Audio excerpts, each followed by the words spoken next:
Good morning. प्रश्नावली 12.2 कक्षा 10वीं। पृष्ठीय क्षेत्रफल और आयतन।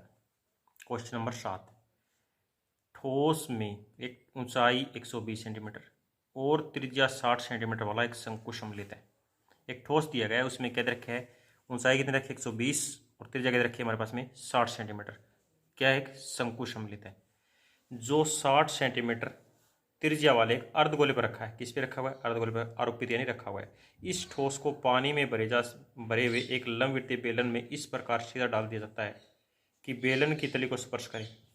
यदि बेलन की त्रिज्या 60 सेंटीमीटर है, ऊंचाई 180 है, तो बेलन में शेष बचे पानी का आयतन ज्ञात कीजिए। जो बेलन में शेष पानी बच जाता है, जैसे ये पानी बचा हुआ है हमारे पास में, ये हमारे पास क्या रखा है, एक ठोस दिया गया है जिसकी ऊंचाई कितने रखी है, किसके आकार का है, शंकु, जिसकी ऊंचाई कितनी रखी है 120। जो ऊंचाई रखी है हमारे पास में 120। त्रिज्या कितनी रखी है इसकी, ये त्रिज्या रखी है हमारे पास में 60 सेंटीमीटर। किस पे रखा गया है? अर्धगोले पर। अब अर्धगोले की भी त्रिज्या हमारे पास में क्या है 60, इसकी ऊंचाई भी हमारे पास में क्या हो जाएगी 60 हो जाएगी। अब किस में डाल दिया गया हमारे पास में, एक बेलना यानी बेलन के अंदर डाल दिया गया है जिसकी त्रिज्या कितनी है हमारे पास में, अब ये त्रिज्या इसकी, ये त्रिज्या कितनी है हमारे पास में 60 सेंटीमीटर। यानी त्रिज्या बेलन की त्रिज्या भी 60 हमारे पास में, शंकु की त्रिज्या भी 60 है और अर्धगोले की त्रिज्या भी 60, तीनों की त्रिज्या 60 है। अब पूरी ऊंचाई कितनी है हमारे पास में बेलन की 180 भी, यहाँ से लेकर के और यहाँ तक ये कितने रखी है हमारे पास में 180 सेंटीमीटर रखी है। इसके अंदर क्या देखिए, इस ठोस के अंदर शंकु और बेलनाकार एक ऐसा जो बना करके ठोस उसके अंदर डाल दिया गया है और ठोस को किस में डाल दिया, बेलन में। बेलन में जैसे ही हम डालेंगे तो पानी से भरा हुआ तो पानी बाहर आ जाता है, लेकिन जो पानी शेष भाग बचा हुआ है इस पानी का आयतन निकालेंगे। कैसे निकालेंगे, बेलन का नहीं, शंकु का और अर्धगोले का दोनों का आयतन जोड़ देंगे और किस में से, बेलन के आयतन में से, यानी बेलन के आयतन में से क्या घटा देंगे, शंकु और अर्धगोले का आयतन घटा देंगे। तो पहले बेलनाकार भाग कर लेते हैं। बेलनाकार भाग की ऊंचाई क्या दी हमारे पास में 180 सेंटीमीटर। बेलनाकार 180 रखिए। त्रिज्या क्या दी हमारे पास में, इसकी त्रिज्या आर दे रखी है हमारे पास में 60 सेंटीमीटर। त्रिज्या सभी की हमारे पास में क्या है 60 है। अब शंकु की ऊंचाई 120 सेंटीमीटर, शंकु की त्रिज्या क्या रखी है हमारे पास में 60 सेंटीमीटर और अर्धगोले की त्रिज्या, अर्धगोले की त्रिज्या क्या है हमारे पास में 60 सेंटीमीटर। तीनों के हमारे पास में क्या है, ऊंचा यानी ऊंचाई हमारे पास में तीनों की त्रिज्या मिल गई। अब क्या निकालना है हमारे पास में, शंकु का आयतन और किसका निकालना है, अर्धगोले का आयतन। पहले हम दोनों का आयतन निकालेंगे भी। यानी शंकु का आयतन हमारे पास में क्या होता है 1/3 पाई आर स्क्वायर एच। यानी ठोस, पहले ठोस का आयतन निकाल लेते हैं। ठोस का आयतन, ठोस के आयतन में क्या बच गया हमारे पास, क्या है हमारे पास में, शंकु का आयतन प्लस अर्धगोले का आयतन में। शंकु का आयतन क्या होता है हमारे पास में 1/3 पाई आर स्क्वायर एच। अर्धगोले का 2/3 पाई आर क्यूब। ठीक है, इन दोनों क्या करना है, प्लस करना है। अब दोनों में हमारे पास में कॉमन क्या आ सकता है, 1/3 पाई, क्या बच गया यहाँ पे 1/3 पाई आर स्क्वायर आ जाएगा, क्योंकि आर दोनों के सेम ही है। तो क्या बच गया यहाँ पे 1/3 भी आ गया, पाई भी आ गया, क्या बचेगा एच प्लस। तो 1/3 हमें ले लिया, तो क्या बच गया यहाँ पे 2, क्या बच गया हमारे पास में 2 और साथ में क्या बचा हमारे पास में आर भी। अब इसका मान रख देंगे 1/3 पाई का पाई रख लो भी एक बार। आर क्या है हमारे पास में, आर हमारे पास रखे 60 गुणा में 60।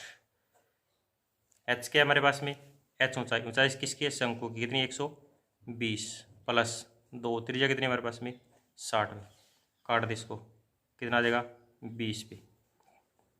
पाई 6 और 2 गुणा 1200, 120 जमा में 120 भी।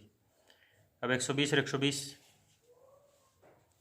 क्या है हमारे पास में, यानी 120 इधर रखे और 120 इधर रखे, तो 240, यानी 1200 गुणा में 240, साथ में क्या है पाई, इसकी गुणा कर दो भी, क्या जीरो है, 1 2 3, 1 2 3, 12 चौके 48, 4 12 दूनी 24, 24 और 4 28।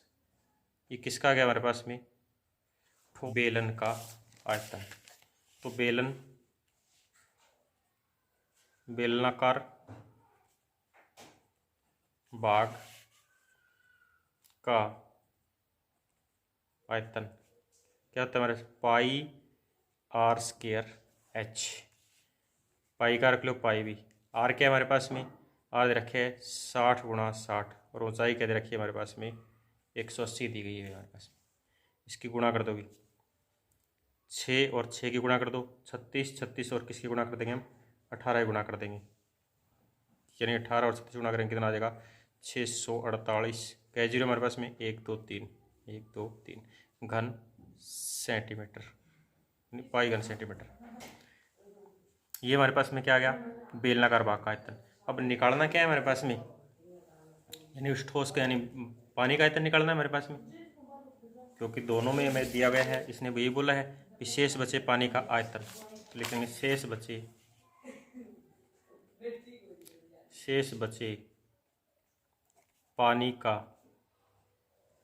आयतन, क्या आ जाएगा, बेलन का आयतन माइनस में ठोस का आयतन। बेलन का आयतन क्या रखे हमारे पास में 648, और माइनस में कितना हमारे पास में, ठोस का आयतन 288, यानी 288 30 पाई। दोनों में कॉमन क्या आ सकता है हमारे पास में, पाई कॉमन ले लो भाई। क्या बच गया हमारे पास में, 1 2 3, 8 में से 8 गया 0, और 14 में से 8 गया 6, 5 में से 3, क्या बच गया हमारे पास में 36, 4 गुणा में पाई का मान 22/7 भी। इसको किससे गुणा कर देंगे हम, 22/7 से गुणा कर देंगे, नहीं तो 22 को करेंगे 1 2 3 4 जीरो आ जाएगी। अब 22 को किससे गुणा करनी है, 36 से करते हो, 22 को 36 से करेंगे कितना आ जाएगा 792, बटा में क्या है 7, किस में आ रहा है हमारे पास में घन सेंटीमीटर। इसको भाग कर दे भी, 7 एकम 7, 7 एकम 7, 7 21, 7 एकम 7, 7 चौक 28, 7 दूनी 14, 7 8 56.5, क्या है हमारे पास में 7 घन सेंटीमीटर भी। ये क्या आ गया हमारे पास में, घन सेंटीमीटर आ गया, लेकिन निकालना क्या है हमारे पास में मीटर में। 1 सेंटीमीटर में कितने होते हैं, नहीं 1 मीटर में कितने होते हैं 100 सेंटीमीटर होते हैं। तो हमारे पास घन दे रखा है, तो कितनी बार करेंगे 3 बार, इसको क्या नीचे लिख देंगे हमारे पास में, यानी 11 31 42 8.57, कितने बार लिख देंगे 3 बार, 100 गुणा में 100 गुणा में 100, दशमलव यानी 6 जीरो बाद 1 2 3 4 5 6, यहाँ पे दशमलव लगा दे 1.1314, ये क्या आ जाएगा वर्ग मीटर। ये किसका आ जाएगा, ठोस यानी शेष बचे पानी का आयतन, शेष पानी का आयतन।